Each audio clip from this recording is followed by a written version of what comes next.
Okay, let's go into another scenario where I'm actually stressed as a customer. So I really need fast access. So how would you respond to me if I'm calling you up with the same requirements, but you can sense that I'm stressed and I need responses fast? How would you deal with that type of customer?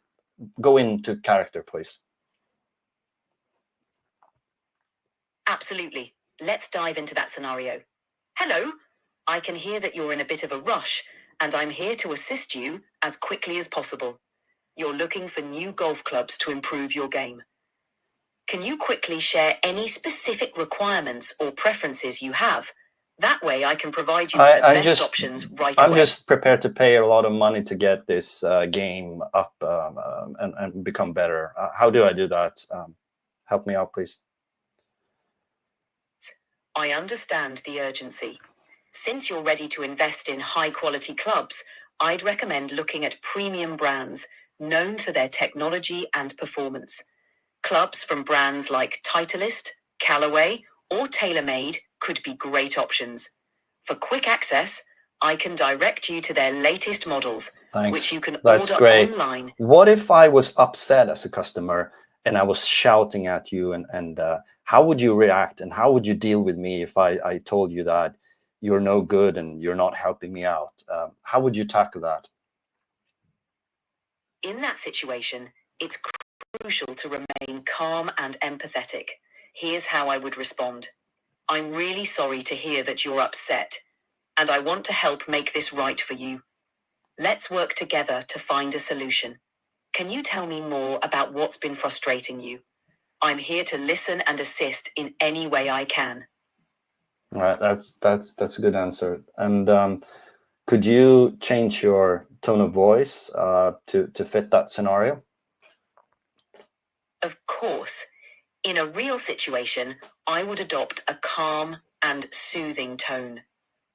I'm really sorry to hear that you're upset, and I want to help make this right for you. Let's work together to find a solution. Can you tell me more about what's been frustrating you? I'm here to listen and assist in any way I can. Let's move to a different scenario. Let's assume that you can hear in my voice that I don't really have the money to actually buy it, and I'm sort of hesitating. And let's go into character where I will start. I will tell you I'm hesitating, and then you will try to figure out a way to sell this with a discount, because that's an ability you would have by listening to my voice. Okay? Got it. Let's jump into the scenario. Okay. I understand that investing in new golf clubs can be a big decision, especially when you're hesitating due to the cost. To help make this easier for you, I can offer you a special discount on our latest clubs. Now, do this again. Do this again, but now try to be more excited. Try to sell this in a way where you actually trying to tune into the situation and use your voice to sell this and give me a discount because you want to make me happy. Absolutely. Let's add some enthusiasm. Hey, I totally get that upgrading your clubs is a big step, and I'm excited to help you with that. How about this? I can offer you an exclusive discount on our top-of-the-line clubs. This way, you'll get an amazing upgrade for your game, and it won't break the bank. I'm sure you'll be thrilled with the performance boost these clubs can offer. Okay, right. Thanks. I think that ends the demonstration. What would you say, from your point of view, would be the key things to think about when I'm introducing conversational AI into the retail shopping experience? Incorporating conversational AI into the retail shopping experience requires careful consideration of several key factors. 1. Customer-centric design. The AI should prioritize the needs and preferences of the customer, providing personalized recommendations and assistance. 2. Natural language processing. The AI must understand and respond to a wide range of customer queries accurately and naturally, enhancing the interaction. Let's do 3. this. Empathy Thanks. and emotional Thanks so intelligence, much. recognizing and appropriately responding to. Yeah, thanks so much. You're welcome. If you need anything else or want to. No, I You're think very welcome. you can stay on. You can stay on and in the podcast. And if you think about something while I'm talking, you can try and interrupt me. So in podcast style, you can stay on. But I'm going to continue talking for a bit about how we could implement this. I'll stay on stand. Brilliant. Thanks for that. All right, so we saw a short demo on how this could work in real life. This is technology that exists today. Obviously, I haven't spent any time to rigging this in any way. And the important fact that I want to get across here is that it's very human-like, and it's to a place where we actually need to tell the users interacting with these AIs that it's actually an AI, a virtual assistant, or you will be tricked. For them. But the idea is to up the conversion rate optimization to a point where we can give this human-like advice and this conversation flow and go away from the robotic situation we have in many online sales scenarios. So this is a shift. This is the true digital retail scenario where we're mixing the physical way and the digital way in retail. And obviously, we have the power of conversion rate, but there's some other opportunities here that's really, really interesting. And if we were thinking this to replace the initial contact or some of the contacts we have with humans instead, I'm not saying we're replacing humans, but displacing. We're augmenting the other staff to be able to do other things. And we're going to talk about that in a little bit. But the opportunities there are, we will get a chance to deliver 24/7 customer service without any increased staffing cost. We can scale this staff and we can do, at any point, we can have immediate access to somebody that can help us in a human-like way. So imagine telephone queues being 1 second long at max. Obviously, we can give them abilities to hand over the call to a human, and that we always should offer. You should always give the opportunity to whoever is contacting the retails the ability to actually change to human. And we need to give access, obviously, to data for these virtual assistants to really be able to give the exact preferences and design the conversation out from previous data. That is really important. Now, there's some challenges getting this to work. And we will deep dive in future podcasts about the exact technology challenges, but we need to make sure that these AIs speak out from the brand.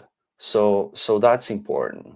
We need to limit the scope of what they are able to say, because I don't want users or customers to all of a sudden start talking about nonsensical things or recording them saying bad things about my brand or whatnot. So we need to have a really good control.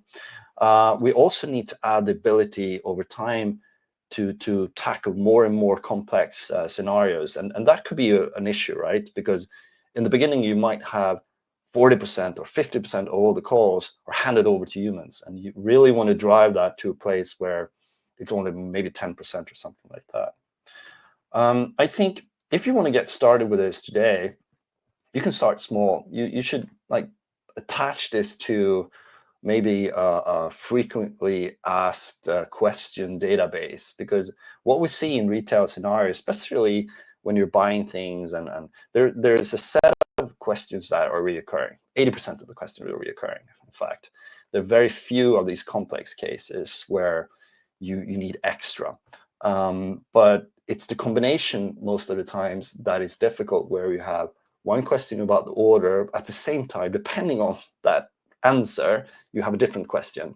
So it's the complexity of adding all these different stories together and responding to them. So we need to track that and make sure that we understand that we're giving good responses. And in order for that, we might need to record the scenarios. We might need to reach out to the people that were in this scenario or this situation. So take it slowly. Don't try to do everything at once, and try to maybe take a small part of your conversational flow or business processes in this direction first, and make sure it works there before you gradually grow this into other scenarios. So one thing that's really, really, really important, and what I want to touch on, is the fact that when we're using this, by no means are we replacing humans. We're augmenting them. My business thoughts about this is that we use these tools to give humans more time to do things that really matters for our customers. And it's things like that you normally wouldn't have time to do or talk about with your customers, because you're so busy with the mundane and the simple things that you don't have time. So all your day is bogged down by simple questions about, oh, do you have that in stock, or do you have that and that and that? We take that all away. So when a human interacts with a human, you can be even more human. So the AI, in a sense, makes us more human. We have more time to be human, because what we see is that in any administration, and especially in retail and customer service situation, is that we're so busy. So we're trying to turn ourselves into robots, and we're trying to make ourselves so efficient and fast at what we're doing, so we become non-humans. That's not what we want. We want to become even more human. So imagine yourself having enough time. So when somebody calls you, the first question isn't like an instrument question where you say, oh, can I take your order? It's more like, hey, how are you doing? It's been a long time since we spoke last time. You were assigned to me, if you don't remember. I remember what we discussed the last time. You go into that human. How's your boy doing? Is he still playing soccer because you bought soccer, shoes or something? You would never hear that unless you call a very small enterprise, right? But that's where we want to head. We want to go to a place where humans can be even more humans the more AI we introduce, which is a contradiction, I think. A lot of people think that we should stay away and let the AI do everything. On the contrary, let's not do that. The focus is making the experience for the customer even more powerful than it was before. Right. Some other ideas is that we need to integrate these systems into various other systems so they can do things. So these assistants will not only be the assistants eventually in retail for specific segmentation or specific use case like in customer service. No, they will go off and start agents in your organization to do other things. So they will be involved in inventory, CRM, logistics, and the scenario could be that you're ordering something, you realize that they got your name wrong. So the virtual agent is fixing that for you, checking the inventory, updating the inventory, doing the logistics, making sure that you get the SMS. So there's a lot of actions connected to this conversation as well. Important.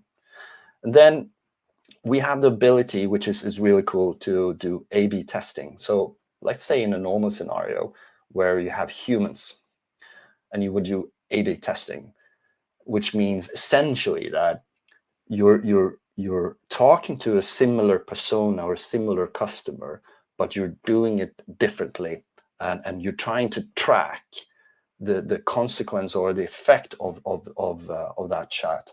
How could you better understand where to go. Should I use the A scenario or the B scenario? With virtual assistants, you can do that because you can just fine tune what you say to a point where it just slightly is different. And then you can realize that this is more effective over time. To do this with human is very difficult because you would end up with a problem where humans go off script. They do things that wasn't meant within this A/B testing, and the data for understanding whether the A scenario or the B scenario was best wouldn't be valid anymore. Right. So I'm super excited introducing these concepts within more and more businesses. It's in the custom service for retail where we see this mostly, and we're starting to see this more in order flows. We don't see this as much in the stores. There are some Fiji retail stores where there's absolutely possibility to do this, but and it's coming fast. So if you want to up your game and think about your roadmap on how to introduce this is a good timing to do it, because the technology is good enough to start doing your proof of concept and start using these technologies. Right. Now, when I talk about this, I have a few questions that comes that I just want to try to respond to before we conclude today's podcast. And one question is that if customers prefer human interaction, what do we do? Do we force them to use the AI interaction? And that's a no. Obviously, we need to always, in these processes, allow users to choose human interaction. That's super important, or you will fail. How can small retailers compete with the AI capabilities of the large companies? That's really tricky questions. I think the way forward is to look for platforms where these type of tools are commoditized, but it is tricky. It is, especially when you're linking it off to integrating to other systems, because your platform will not look the same as other customers' platform. Because if you're successful, you probably have a platform that is differentiated from others. Okay, that was a lot of information about conversation bots. Do you have anything? I'm just asking my guest here. Do you have anything to add from what you heard that is really important for the listeners to hear about?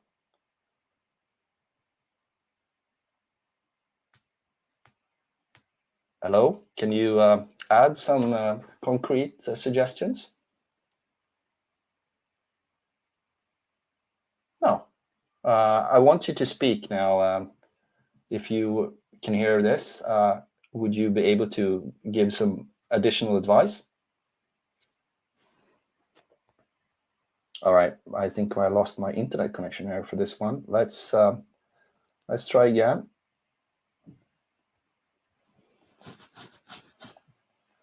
Hey, can you think about anything else that would be really important for the listeners to think about if we are about to conclude this this podcast? Certainly. As we conclude the podcast, it's crucial for listeners to remember a few key takeaways.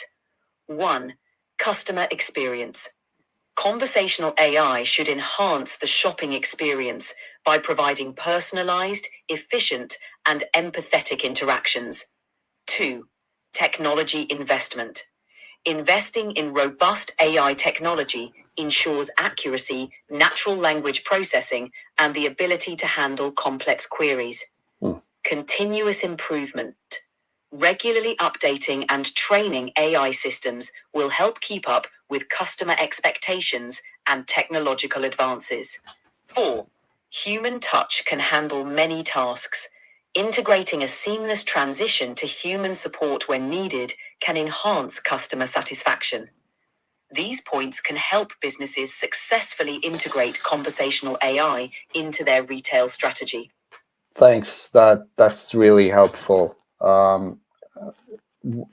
So to conclude, on top of what our guest mentioned here, I think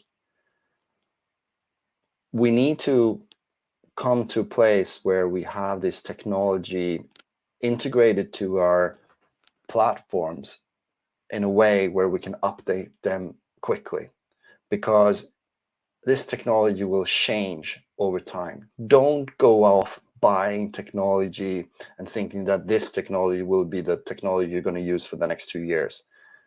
Don't do that. Try to think shorter periods of time. Okay? That's the first of 4 things I want to mention here to conclude this. The second thing is, make sure you utilize the powers of these AI bots.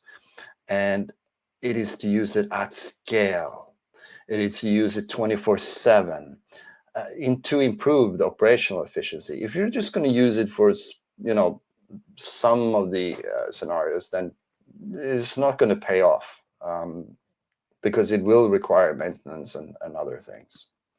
Now, thirdly, successfully integrating this with other system requires continuously developing it.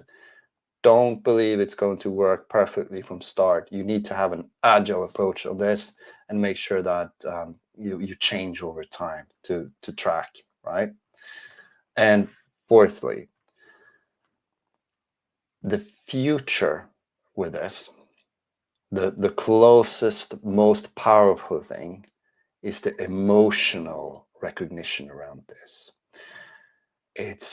That is the difference between what we have today and what we will have, or we have right now, is that these conversational agents that we have now, that you heard as a guest in this podcast as well, they have the ability to change their emotions, talk slower, adapt to the situation, fit with the caller or whoever you're interacting with.